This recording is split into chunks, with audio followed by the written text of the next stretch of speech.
Nobody wants to experience rejection. Nobody wants to share the future of their life, share their plans, their career plans, their college plans. Nobody wants to share those plans and have the people that matter to them reject them, humiliate them, make fun of them, discourage them, misunderstand them. It's one of the worst things. We want to experience acceptance. We want the people in our lives, the people that we love, the people we value, to hear about our plans and celebrate it. So, in as much as we're trying to figure out a career path that makes sense, a college path that makes sense, we're also trying to navigate what will I declare that will experience the least amount of friction, the most amount of understanding and support.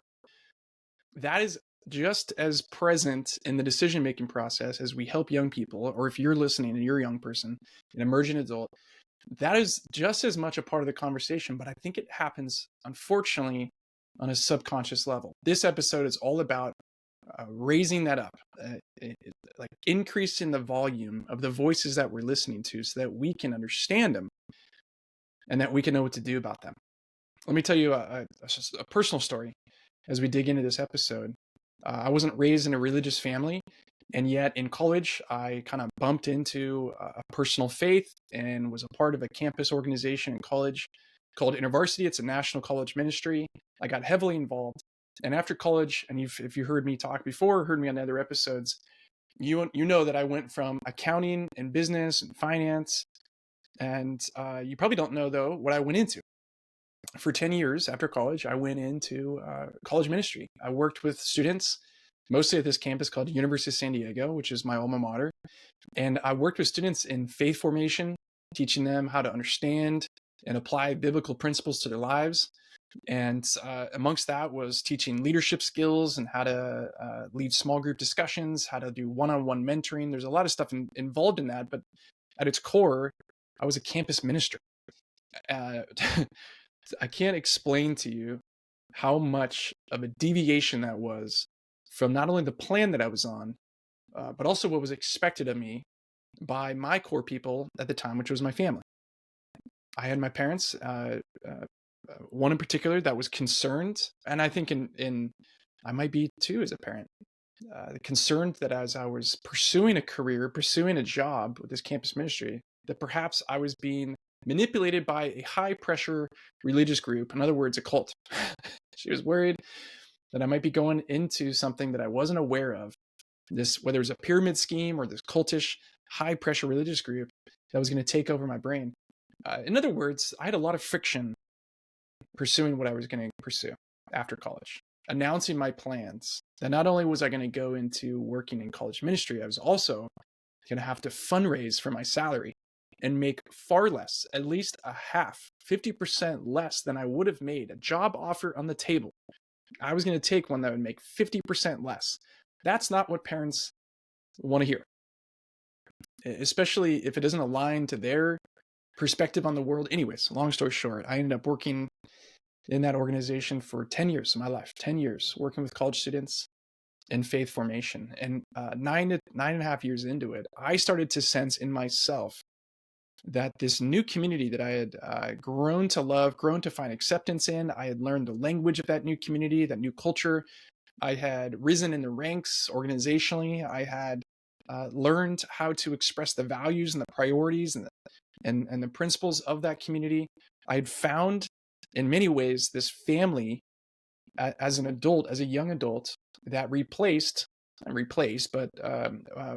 provided the familial kind of sense of belonging that everybody needs. Every young person needs that as they emerge into adulthood. They need to find a new family, a new community, a new culture that will accept them and they can find space in. So after 9 or 10 years of doing that, I started to sense in myself a dissonance, like a friction in that own community.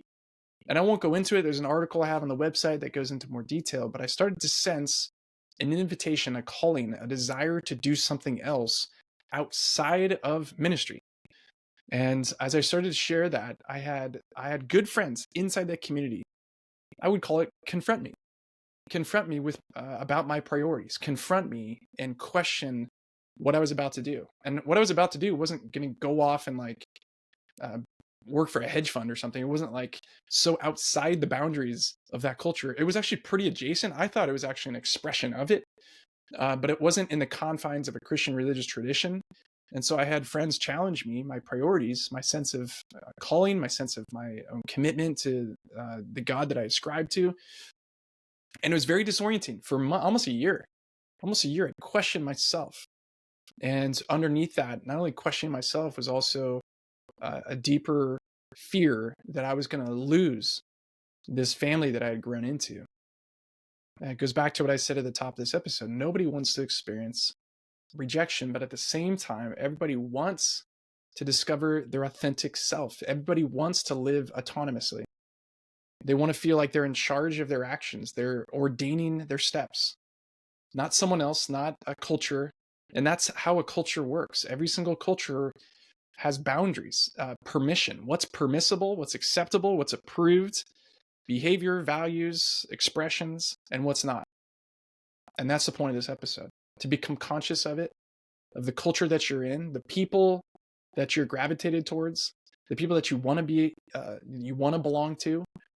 What is acceptable to them as it relates to your life? I'm not talking about musical taste per se, fashion style, what you like to do on the weekends. Do you like to go to the beach or the mountains? It's not necessarily that. It's more around the what's acceptable belief system, behaviors, pursuits. And now let me give you a few examples. And these are questions that I think you can use. I think every young adult should use these questions to understand and unpack how the culture is speaking to them. The last thing you want is to listen to them as you make decisions about who you are and who you're becoming. Don't listen to them. And there's other episodes that say, yeah, listen to them. Listen to the people that you trust to give you accurate feedback about who you are and who you're becoming. But don't listen to them, because underneath that is your desire, great desire, appropriate desire for approval and acceptance. That can cloud and distort the other simultaneous path of not just belonging and acceptance, but also autonomy and finding a way to be competent in this world. So here's a few questions that you can use to discern and try to figure out. You can even have conversations about these. I think that'd be fascinating. In your culture, in your community, is it cooler? Is it acceptable? What's better? To be someone that works hard, just goes after it, crushes it, is always working hard, or to not care about things, to not work hard. I think about that in pockets on a high school campus, where one group of friends, to be cool, to be acceptable, whether cool is the right word, to be good in this community, it means you stayed up late working hard on this paper or studying for this test. That's what's acceptable. That's what's good. On the other hand, if you were to confess that to friends, another group, you might say, hey, I was up till 12:30 last night studying. And they'd be like, what are you talking about? Are you serious? What a nerd, or what's wrong with you? That's an example of permissible behavior.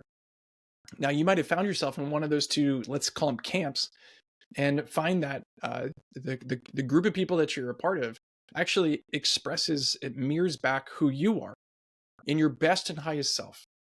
That you're leaning into someone who has a more laid back personality. And so to find other people that would say, yeah, don't take life so seriously. It doesn't matter. What matters is other things, but not like stressing out over stuff and test scores that don't matter. Like if that's your thing, your people, good on you. Or maybe you're around a group of people and you're like, no, who I really am at my core, I love just to grind. I love to work hard. I love to figure out what's expected of me and pursue it to get better and better and better. I want to grow. I want to be challenged. And so you're around other people who are like you too. That's awesome. But if you find yourself in a mismatch, it's awful. And you almost don't want to confess or get caught. And that's when you know you've got some work to do. You got some work to do, both in your own understanding of yourself and exploration, but also maybe in navigating through the community that you're a part of. Another question. Is it cool in your community to like live adventurously and always be like, what else could we do? What if we did this? What if we did that? Or Is it more like, oh, good, I have nothing on the calendar this weekend, I'm just going to veg? Predictability, security, stability, that's the name of the game. Which side is your group on? Your community, your friends, your friend group, your family. There's other questions that we have in this article. The link will be in there. It's on our blog, youschool.com/blog. I think it's important to understand the boundaries of acceptability, the permissions of your community, the culture, so you don't unconsciously go with the flow because you're seeking approval and belonging, and thereby negate your true authentic voice, living autonomously. It's important to understand the unconscious, unspoken, or maybe spoken values of your community so that you can better understand your own values and be able to mirror and match against. And maybe it means finding a new group of friends, or maybe it means learning how to declare yourself in a more effective way. That's what I had to learn. How to better talk about what motivates you, what your priorities are, where you're headed in life, in such a way that people can be like, oh, okay, well, that doesn't match with me, but I get it. That's cool. Love to hear about what you think about this as an idea. Also, if you're not aware, if you listen to this audio, you can also watch these as episodes on YouTube. You can even subscribe to our YouTube channel. This year in 2024, there's going to be a bunch more content. We're getting much more focused on a specific person, a profile of somebody that we're feeling drawn to support and help in this new year, over the next year, maybe the next 10 years, as we're kind of wrapping up. It's been 11 years since YouSchool started. And towards that end, if you know somebody, if you are somebody who's at the end of college or maybe already graduated college and is in this sort of like in-between space, not sure or confident that what you studied and majored in is the path for you, or maybe you've got a job and you feel kind of like underutilized or underemployed, or like this isn't it. If you know somebody who is in that world, or maybe it's you as you listen or watch, reach out. Scott@theyouschool.com. I would love to talk with you, get your insights, get your feedback, and maybe offer something to you that you can prototype and test. That's a little hint of where we're going, what we see as most important to us, and our expression of who the YouSchool is and who we're becoming. So thanks for joining. I'll be back next week with another episode of the YouSchool podcast.